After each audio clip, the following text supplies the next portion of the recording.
Premium. Yang Thailand ada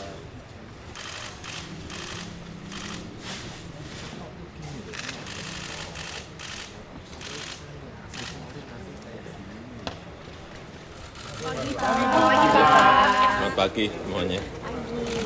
Bagaimana Pak setelah memantau persediaan beras dan kan inflasi juga terjadi Pak saat ini untuk beras? Iya, ini semua negara sedang mengalami kekeringan El Nino, termasuk Indonesia, meskipun hanya beberapa provinsi, ada 7 provinsi di kita. Oleh sebab itu, saya datang ke gudang-gudang Bulog di sini, nanti di Jakarta, mungkin nanti di daerah, untuk memastikan bahwa stoknya itu ada. Yang paling penting stoknya ada, barangnya ada, berasnya ada. Ada, sudah yang di dalam gudang 1,6 juta, dalam perjalanan 400 juta, sehingga stok 400 ribu ton, sehingga kan ada stok 2 juta. Biasanya stok kita tuh hanya 1,2, normal 1,2 juta. Ini kita memiliki 2 juta. Sehingga kita tidak usah khawatir.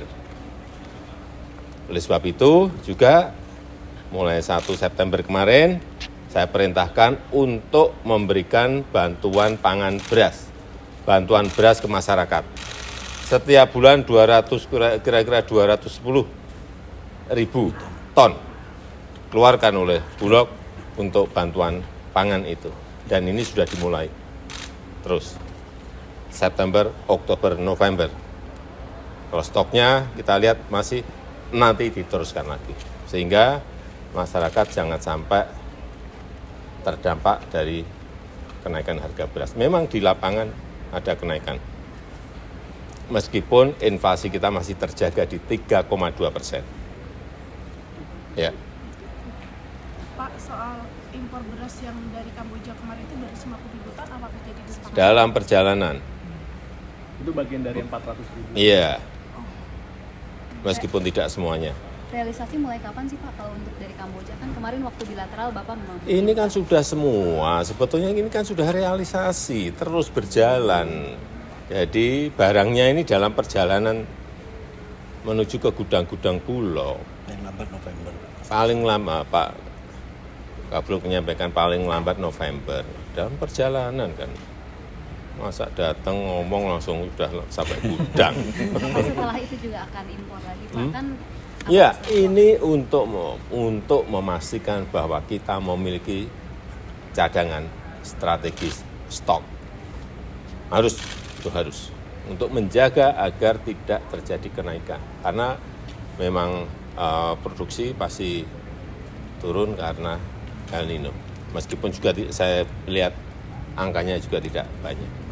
Kalau melihat kenaikan di pasar seperti apa? Masih wajar atau? Ya, karena semua negara naik kekerek ini sama seperti barang-barang yang lain. BBM juga gitu kan. Kalau harga pasar dunia naik pasti dalam negeri kekerek. Ini harga pangan juga seperti itu. Apalagi beberapa negara menstop untuk tidak ekspor beras seperti India yang produksinya gede, ekspornya biasanya gede, stop. Sama dulu kayak wheat, gandum. Ukraina sama Rusia yang memiliki stok sampai 200 juta ton stok sehingga harga goncang dan naik harga gandum. Ini wajar, tetapi yang paling penting manajemen tata kelola kita dalam menghadapi itu punya. Yang paling penting itu.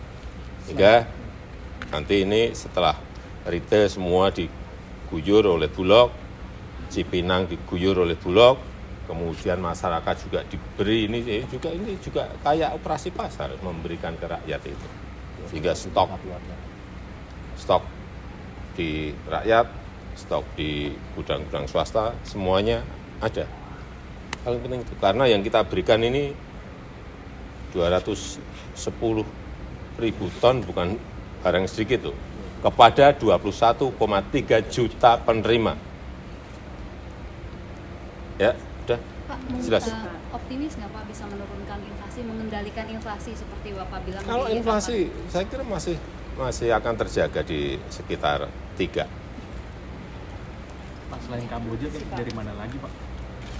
Saya sudah berbicara dengan banyak, tapi kan belum putus. Sehingga saya ini berbicara dengan kepala negara, kepala pemerintahan, kemudian ditindaklanjuti negosiasinya oleh Bulog. Kalau barangnya ada, kita antar presiden, dengan Perdana Menteri sudah oke, tapi harganya nggak sambung, ya kan nggak ketemu, itu loh. Ini apapun tetap Bulog tuh, masalah harga tetap menjadi salah satu dalam negosiasi transaksi itu jadi atau enggak jadi. Saya sudah bicara dengan Perdana Menteri Hun Manet, dengan Presiden Bangladesh yang punya stok, dengan Perdana Menteri Modi, dengan RRT juga, kemarin dengan Premier Lee.